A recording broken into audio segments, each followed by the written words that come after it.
이 시간에 전 총회장이신 신상범 목사님께서 선조가 세운 지계석이라는 시야의 말씀을 전해주시겠습니다. 말씀 전하실 때 큰 은혜 받으시기 바랍니다.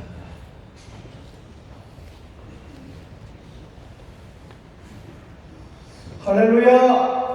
아멘. 할렐루야! 아멘.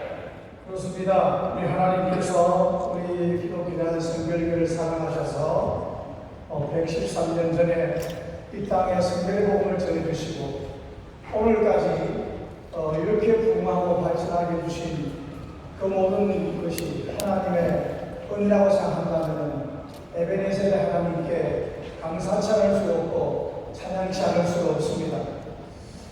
그래서 오늘 참우리 대문교회에서 너무 성가대 찬양을 참 잘하셨어요. 6.25 이후로 찬양하는 줄 알고 다음에는 모르겠지만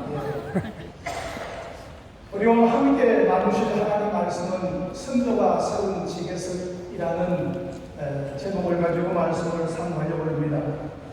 여러분, 지계석이 무엇입니까? 땅지자, 경계계자, 돌석자입니다. 즉 땅의 경계를 표시하기 위하여 세운 돌이라는 말입니다. 지계석이라는 말이 본문 외에도 한 곳 더 쓰여 있고 경계표라는 말로 네 곳 더 쓰여져 있습니다. 개정계획이나 한글계획이나 세번역에 따라서 지계석 혹은 경계석, 경계표라고 그렇게 기록이 되어져 있습니다만 공통점은 뭐냐면은 이 지계석을 옮기지 말라라고 하는 게 모든 말씀의 공통점이고 또 그 말씀에 따르는 두 가지 있는데 그게 뭐냐면은 옮기는 자에게는 하나님의 엄중한 심판이 있을 것이다 라고 말씀하고 있는 겁니다. 출애굽 후에 하나님은 모세를 통해서 가나안에 들어가서 이스라엘 백성들에게 어떻게 땅을 분배할 것인가 친히 말씀하셨습니다. 그리고 하나님은 이스라엘 백성에게 이 경계선을 임의로 변경하지 말라고 말씀을 하십니다. 그러므로 사람이 경계선을 임의로 바꾸는 일은 하나님의 명령을 어기는 일이고 공동체의 언약을 파괴하는 중요한 범죄 행위입니다. 그래서 모세는 에발산에서 신명기 27장 10절에 보면 이렇게 말합니다. 그 이웃의 경계표를 옮기는 자는 저주를 받아라 할 것이요 회중들은 아멘할지니라 그렇게 말씀하고 있습니다. 아울러 오늘날도 경계선의 중요성은 이미 우리가 아는 바처럼 참 중요합니다. 이웃집의 경계선을 훼손하거나 국경을 침범하면 소송이 일어나고 심지어 전쟁까지 일어납니다. 그러므로 선조들이 정한 경계선을 후대가 함부로 옮길 수는 없다라는 이야기입니다. 이 경계표, 이 경계석은 정말로 선조 공부를 받은 사람이 있다면 참 자랑스러운 것이고 축복된 일이지만 그러나 그와 함께 무거운 책임도 따른다라는 사실을 우리는 잊어서는 아니 됩니다. 우리는 오늘 교단 제113년차 총회를 맞이해서 친구 총회장님 이 취임식과 더불어서 교단 창립 예배를 드리게 된 것은 대단히 감사한 일이고 참으로 아울러 이 시대 살아가는 저와 여러분들은 역사적으로 큰 책무를 지고 있다라는 자각을 가져야 합니다. 우리 한국 성결교회는 1901년 시카오망과 이에 길고론이 동양 모든 나라에 복음을 전하고자 동양 선교회를 조직해서 일본 선교를 시작하고 동경에 성사학원을 세워서 현지 지도자들을 배출하고자 할 때에 마침 우리의 나라의 김상준, 정빈 두 분이 이 성사학원을 다녀서 1907년 졸업하고 돌아와서 그해 5월 한국의 경성연고 지금의 종로 2가 당시 소금골이라 불리는 곳에 동양선교회 복음 전도관이라는 이름으로 전도를 시작하였고 5월 30일 복음 전도관에서 예배를 드림으로 한국 성결교회가 시작이 되게 되었습니다. 우리는 한국 성결교회 시작에 열악함을 너무나 잘 압니다. 장로교단이나 감리교단이나 여타 다른 교단처럼 그 본국의 큰 교단의 본당 지원조차 채 오직 복음의 열정으로만 길거리에서 북치고 장구치고 그야말로 징계적인 정도를 통해서 세워진 것이 우리 교단 아닙니까? 거기에다가 영혼 번역에 대한 열정이 있는 C 카우만과 이 길고론이 영만리 저 먼 땅에서 달려와서 우리 정빈, 김상준 두 사람을 도와서 함께 이 땅에 동력하게 되었고, 저를 파송한 ONS의 기도의 후원으로 우리 성결교회는 오늘에 이르게 되었습니다. 어떤 면에서 바렐베간처럼 학교나 병원 하나 소용없이 순수한 길거리 복음을 가지고 요즘 말로 맨 땅에 헤딩하여 오늘의 참담 성경이상을 이루게 되어진 것입니다. 하나님께서 허락하셔서 되어진 일이지만 우리 선조들이 한국 교회 안에서 장담성의 위상의 분명한 지배석을 놓으신 것은 정말로 우리 선배들의 얼마나 많은 수고와 노력 가운데서 피, 땀, 목숨을 바친 결과로 우리에게 주어졌다는 사실은 너무나 자랑스럽고, 그분들이 정말로 훌륭한 분이 아닐 수가 없다는 마음이 늘 되새겨지고 있습니다. 그럼에도 불구하고 또 한편 부담감은 이 훌륭한 교단을 허락하신 우리 하나님과 선조들의 그 노고를 생각할 때에 오늘 우리는 과연 이 선조들이 잘 지어놓은 이 경제석의 지배석을 잘 보존하고 있는가 라고 하는 것입니다. 저는 2년 전 한국교단장 모임을 할 때에 어떤 다른 교파 교단장들께서 이런저런 이야기하는 중에 자기가 어릴 때 성결교회를 다녔고 혹은 자기 가족이 성결교회 출신이고 이런저런 이야기를 하는 중에 참 성결교회는 좋은 게 있습니다. 중생 성결 신유 재임이라는 복음의 분명한 툴을 가지고 있으니 얼마나 좋습니까? 라는 이야기를 들었습니다. 그 이야기를 듣고는 참 자부심을 가졌습니다. 이 사전복음은 성경에 근거한 것이고 요한일서의 복음적 성결의 주창을 배경으로 요약된 교리의 근간이고 전도의 표제인 것을 우리는 다 잘 압니다.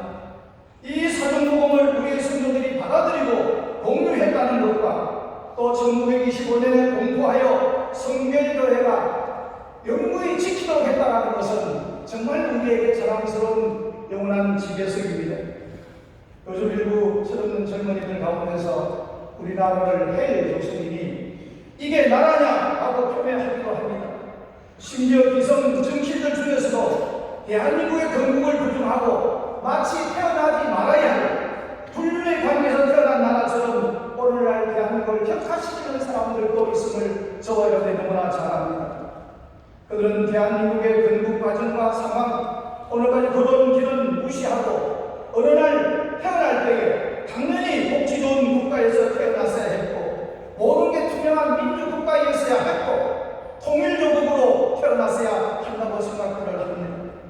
여러분, 꿈 없는 자식이 어디에 있습니까? 어린 과정을 거치지 않고 장성한 청년이 어디에 있습니까? 성숙한 성인이 어떻게 됩니까? 푸른 불에 연락 없이 어떻게 귀한 금이 나옵니까? 오늘 이 북한 주민의 삶을 보면서도 그때 통일된 나라를 세우지 못했다고 선조들은 내분노처럼 매도합니다. 당신 누군들 통일조국을 이루어주지 않았겠습니까? 오늘의 대한민국이 이렇게라도 된 것은 수많은 우리 선조들이 자신들은 고사하고 가족도 돌보지 못하고 오직 나라를 위해서 희생과 승진과 수국한 것 때문 아니겠습니까? 하나님은 정한 은혜가 아니면 어떻게 이렇게 일제히 강점기에서 꿈과 같은 독립을 이루고 어떻게 나라를 세우는 그 개원 국회에서 기도로 시작하나 말입니다. 어떻게 행정부, 입법부 이런 수장들이 전부 다 목사님 장로님들이 되느냐라는 말입니다. 어떻게 6.25 전쟁이 마지막 남은 낙동강 그 전선 마지막 도로에서 유엔이 개입하고 여기 와서 오늘의 대한민국을 이루게 되냐는 말입니다. 하나님의 은혜인 줄로 믿습니다. 선조들의 그 피와 땀과 목숨 바친 것 때문에 있는 줄로 믿습니다. 어느 날 갑자기 툭 떨어진 것이 아니란 말입니다.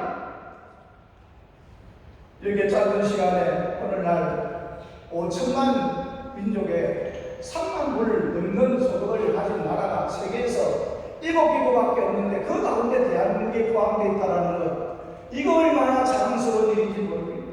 그러나 이 자랑스러운 만큼이나 그 안에 있었던 희생과 수고와 눈물과 피는 그냥 흘린 것이 아닙니다. 그냥 쏟아진 것이 아니었습니다. 목숨 바친 선열들이 있었기 때문에, 하나님의 피 묻은 복음이 있었기 때문에 되어진 것입니다. 그러므로 우리는 인정하고 감사하고, 혹 부족하고 잘못된 게 있으면 고치면 되고 채우면 되는 거죠. 어떻게 그렇게 부정적인 표현을 가지고 나라를 외도하는지. 아울러 우리의 성결교회가 이만큼 된 것도 서울신대 박명수 교수의 성결교회의 배경에 대한 연구 논문에 의하면 한국 성결교회는 동양성교회 선교에 의해서 이루어졌고, 그리고 초기 동양성교회는 만국성결교회 후원으로 세워졌고, 그리고 만국성결교회 헌법을 약간 수정하여 만든 1925년의 성결교회 조례는 아직까지 우리 한국 성결교회 신학적 골격을 형성하고 있다라고 말하고 있습니다. 즉, OMS와 만국성결교회가 오늘의 한국 성결교회의 뿌리이고, 그 과정에서 카우만과 길보근과 김상준과 이명직, 이승봉 등등으로 그 성결교회 경례를 넓히면서 오늘의 지배석을 세웠다라는 겁니다. 뒤로 물러나지 않고 든든하게 지켜왔습니다. 성결교회 초기 신앙의 선조들이 신학이 없는 분들이 아닙니다. 사중복음은 시대에 뒤떨어진 것이 결코 아닙니다. 여전히, 아니 영원히 지켜야 할 우리의 소중한 신앙적, 신학적 가치이고 교리적 유사한 사실을 결코 잊지 말아야 합니다. 옛것 중생성결 16세기니 폐캐먹은 것입니까? 오래 먹은 포도주가 더 맛이 있고 진가를 내는 것입니다. 제가 우리 교단과 OMS의 관계를 보면서 많은 좀 이렇게 마음에 안타까움을 갖습니다. 품없는 자식이 없듯이 분명한 것은 그들의 성김과 수고와 눈물과 땀과 희생이 있었길래 오늘의 이 성결교회가 80만 3천 교회를 이루고 있는 겁니다. 2년 전에 OMS를 방문할 기회가 있었고, 또 같이 세계 선교나 국가 선교를 위해서 함께 의논할 기회가 있었습니다. 하루 종일 정말 정확하게 점심시간 1시간 빼고 아침 9시부터 저녁 5시까지 회의를 했습니다. 하다가 난간에 부딪히면은 의자에서 내려와서 그 땅바닥, 그럼 그들의 땅바닥은 카페트 바닥입니다. 무릎 꿇고 한참 기도하다가 다시 또 올라가서 또 회의하고, 그러기를 수없이 하면서 결국 회의를 끝냈습니다. 맛있는 점심을 대접한다고 그러길래 한국에서 미국 간 사람 얼마나 기대가 컸겠습니까? 진짜 웨스턴 스타일로 웨스턴 레스토랑에서 멋있는 데 요리를 탈진하면서 먹겠구나 하고 갔는데, 동부지역에서 유명한 양스민 햄버거집 치필레로 데려갔습니다. 우리나라 말로 3,500원짜리 햄버거 하나 먹었습니다. 점심이니까 그렇겠지.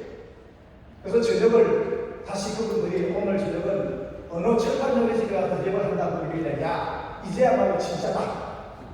그러면 기대를 잔뜩 하고 갔는데, 거기 뭐 스테이크하고 야채하고 섞어서 볶아내는 그런 요리를 시켰는데, 우리나라 말로 대짜를 갖다가 2회를 시킵니다.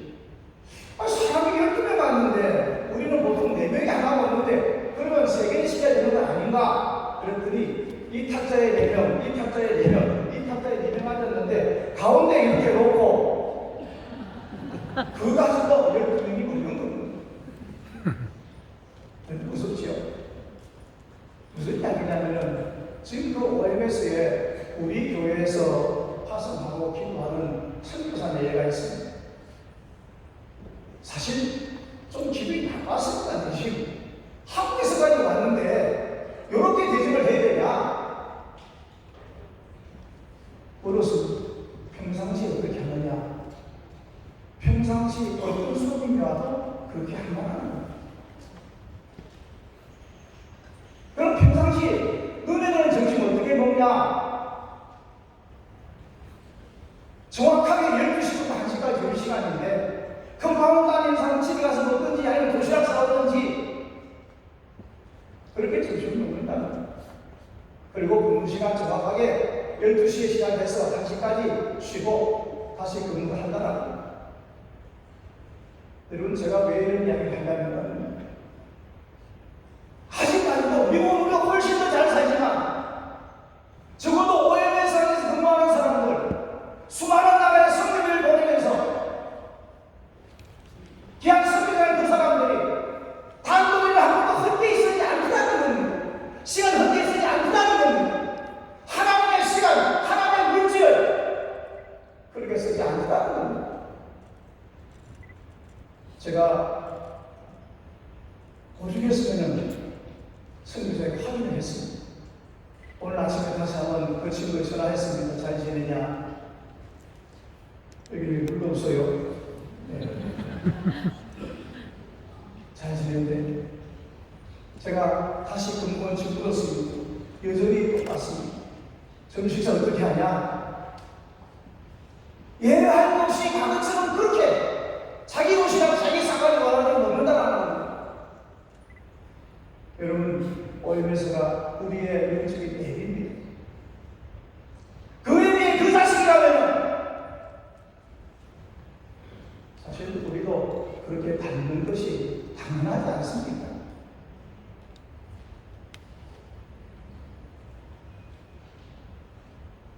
그 외에도 우리에게 선조들이 세운 자랑스러운 지혜석들이 참 많이 있습니다. 성결교회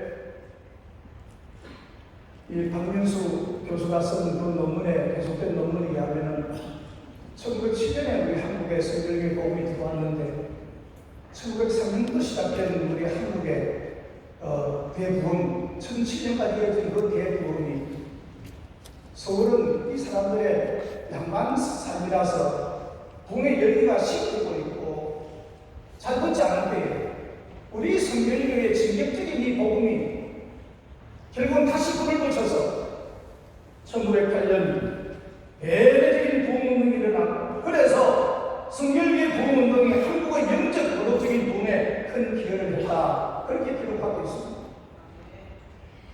1885년 복음을 들고 이 땅에 들어온 정로고 감리교회가 1900 초중반에 그들의 신학교를 세웠지만 우리는 1907년에 들어온 우리 성교회 복음은 12년 4년 만에 현지 사역자를 키우게 하는 경성성사학원을 설립합니다. 그리고 1911년 개교한 경성성사학원은 한국 최초로 남녀공학을 실시하였습니다. 당시 조선사회는 남성 중심의 사회였기 때문에 그 시대에 남녀가 함께 공부한다는 것은 매우 특이하고도 선구자적인 그런 일이었었습니다. 여성 성도들을 전도하고 부흥하는 일에 큰 몫을 담당하게 된 것은 우리 성결교회가 시작했고 성결교회의 특징이었습니다. 3.1운동에도 우리 성결교회는 적극적으로 참여하였지만 특별히 우리나라의 국민정신을 종속시키고 신앙의 순결을 짓밟는 신사참배운동에 우리 성결교회가 적극 반대했습니다. 여러분 잘 아는 것처럼 충남 강정에서 당시 강정보통학교에서 교사 김국희와 함께 어린이 57명이 우리를 신앙하지 않겠습니다라고 거부했는데 그 대부분 김국희 교사와 주약과 아이들이 강정성결교회 학생이었다는 겁니다. 이곳에 있는 금당리 교회도 마찬가지고 부득불 신사참배는 성결교회 어린아이들이 불참하면서 교훈을 일으키면서 한동안 연기될 수밖에 없었습니다. 그 외에도 성도들이 나누는 아름다운 지혜석이 참 많습니다. 우리 한국 교계에 그동안 잡지가 한 300여 잡지가 생겨났는데 그래서 1, 2, 5, 3, 4, 5 진행하다가 길어봐야 5, 6년인데 우리 활치는 무려 22년 11월 25일 날 책임했으니까 앞으로 한 3년만 있으면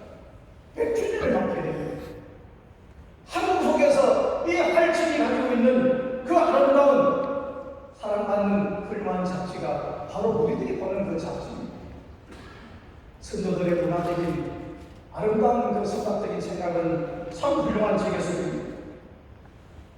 이런 좋은 지게석을 받는 우리 성결교회는 새로운 지경을 확장하면서 지게석을 세우고 있습니다. 지금 우리 한국 성결교회는 58개국 329가정 627명의 선교사를 파송 중에 있고 9개 성교지 총회를 가지고 있고 20개 신학교를 가지고 있습니다.